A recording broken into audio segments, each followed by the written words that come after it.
II. Combray. Section 15. One day, when we were walking with Swann in one of the streets of Combray, M. von Toye, turning out of another street, found himself so suddenly face to face with us all that he had not time to escape;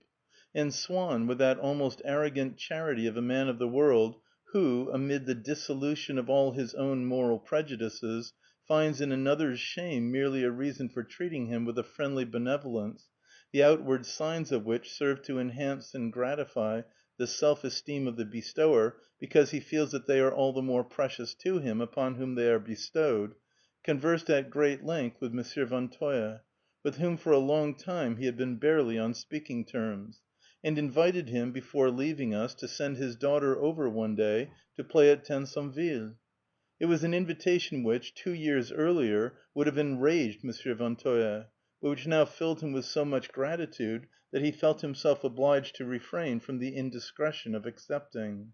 Swann's friendly regard for his daughter seemed to him to be in itself so honorable, so precious a support for his cause, that he felt it would perhaps be better to make no use of it, so as to have the wholly Platonic satisfaction of keeping it in reserve. "What a charming man!" he said to us after Swann had gone, with the same enthusiasm and veneration which make clever and pretty women of the middle classes fall victims to the physical and intellectual charms of a duchess, even though she be ugly and a fool. "What a charming man! What a pity that he should have made such a deplorable marriage!" And then, so strong an element of hypocrisy is there in even the most sincere of men, who cast off while they are talking to any one the opinion they actually hold of him, and will express when he is no longer there, my family joined with M. von Toye in deploring Swann's marriage, invoking principles and conventions which, all the more because they invoked them in common with him, as though we were all thorough good fellows of the same sort, they appeared to suggest were in no way infringed at Montjouvain. M. von Toye did not send his daughter to visit Swann, an omission which Swann was the first to regret. For constantly, after meeting M. von Toye, he would remember that he had been meaning for a long time to ask him about some one of the same name as himself, one of his relatives, Swann supposed. And on this occasion he determined that he would not forget what he had to say to him when M. von Toye should appear with his daughter at Tansonville.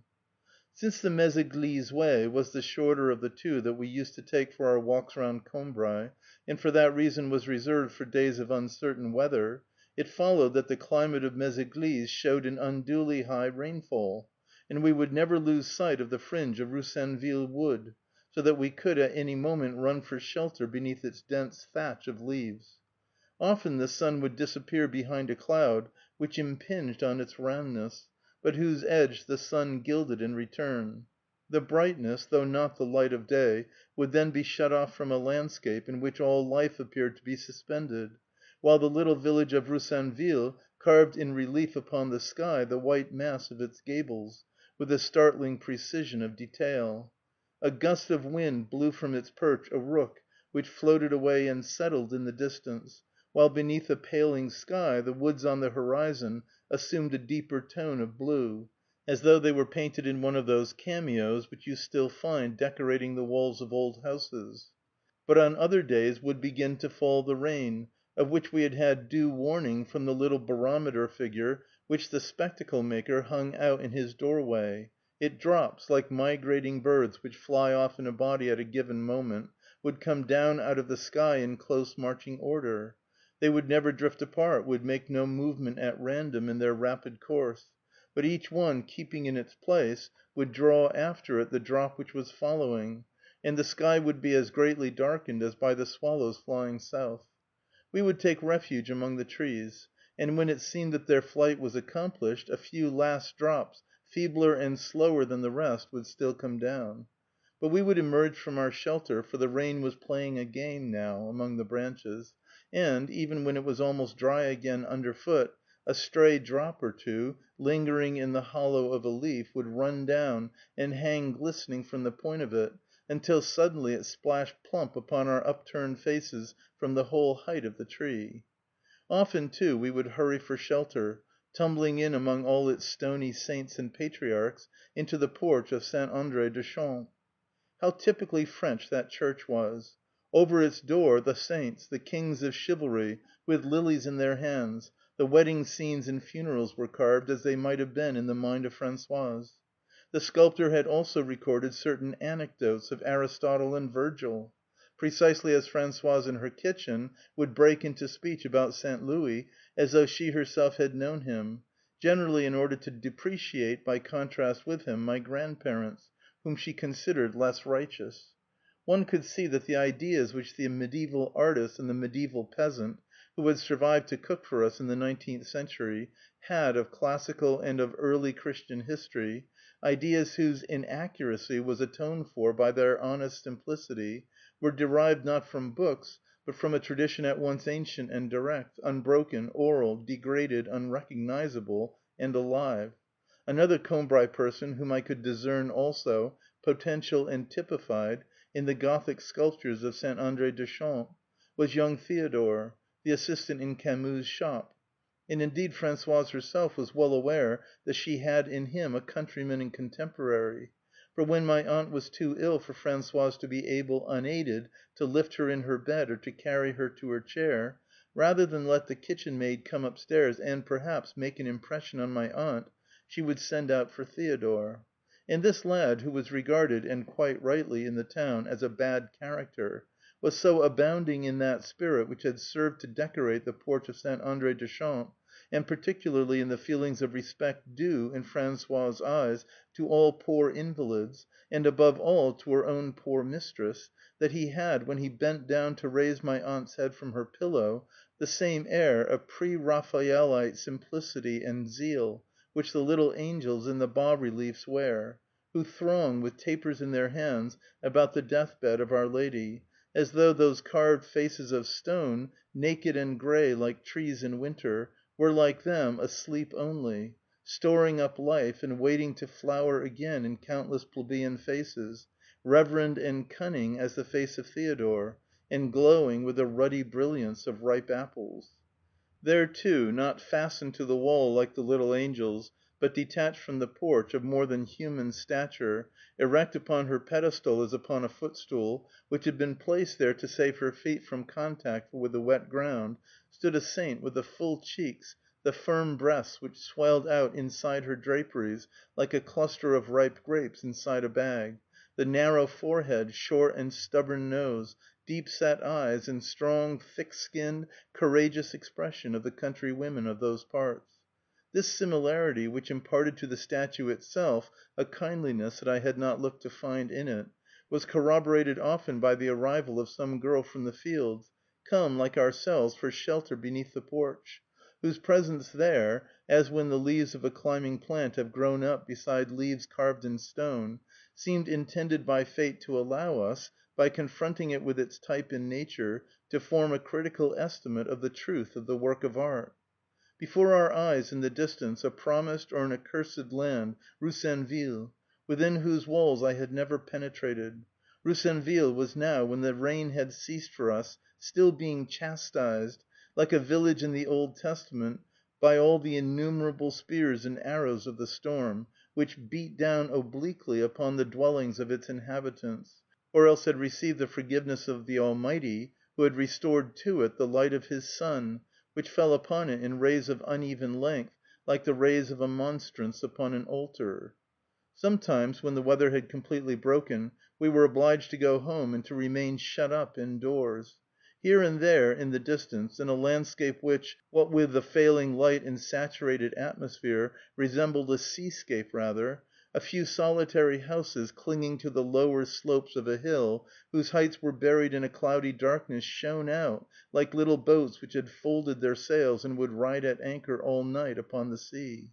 But what mattered rain or storm? In summer, bad weather is no more than a passing fit of superficial ill temper expressed by the permanent underlying fine weather. A very different thing from the fluid and unstable fine weather of winter, its very opposite, in fact. For has it not, firmly established in the soil, on which it has taken solid form in dense masses of foliage over which the rain may pour in torrents without weakening the resistance, offered by their real and lasting happiness, hoisted, to keep them flying throughout the season in the village streets, on the walls of the houses and in their gardens, its silken banners, violet and white. Sitting in the little parlor where I would pass the time until dinner with a book, I might hear the water dripping from our chestnut trees, but I would know that the shower would only glaze and brighten the greenness of their thick crumpled leaves, and that they themselves had undertaken to remain there like pledges of summer, all through the rainy night, to assure me of the fine weather's continuing. It might rain as it pleased, but to-morrow, over the white fence of Tansonville, there would surge and flow, numerous as ever, a sea of little heart-shaped leaves, and without the least anxiety I could watch the poplar in the Rue de Perchamps, praying for mercy, bowing in desperation before the storm. Without the least anxiety I could hear, at the far end of the garden, the last peals of thunder growling among our lilac trees. If the weather was bad all morning, my family would abandon the idea of a walk, and I would remain at home. But later on I formed the habit of going out by myself on such days, and walking towards Méséglise-la-Vauneuse, during that autumn when we had come to Combray to settle the division of my Aunt Léonie's estate; for she had died at last, leaving both parties among her neighbors triumphant in the fact of her demise, those who had insisted that her mode of life was enfeebling and must ultimately kill her, and, equally, those who had always maintained that she suffered from some disease not imaginary but organic, by the visible proof of which the most skeptical would be obliged to own themselves convinced, once she had succumbed to it, causing no intense grief to any save one of her survivors, but to that one a grief savage in its violence. During the long fortnight of my aunt's last illness, Françoise never went out of her room for an instant, never took off her clothes, allowed no one else to do anything for my aunt, and did not leave her body until it was actually in its grave. Then at last we understood that the sort of terror in which Françoise had lived, of my aunt's harsh words, her suspicions and her anger, had developed in her a sentiment which we had mistaken for hatred, and which was really veneration and love. Her true mistress, whose decisions it had been impossible to foresee, from whose stratagems it had been so hard to escape, of whose good nature it had been so easy to take advantage, her sovereign, her mysterious and omnipotent monarch, was no more. Compared with such a mistress we counted for very little. The time had long passed when, on our first coming to spend our holidays at Combray, we had been of equal importance in Françoise's eyes with my aunt. During that autumn my parents, finding the days so fully occupied with the legal formalities that had to be gone through, and discussions with solicitors and farmers, that they had little time for walks which, as it happened, the weather made precarious, began to let me go without them along the Méséglise way, wrapped up in a huge Highland plaid which protected me from the rain, and which I was all the more ready to throw over my shoulders because I felt that the stripes of its gaudy tartan scandalized Françoise, whom it was impossible to convince that the color of one's clothes had nothing whatever to do with one's mourning for the dead,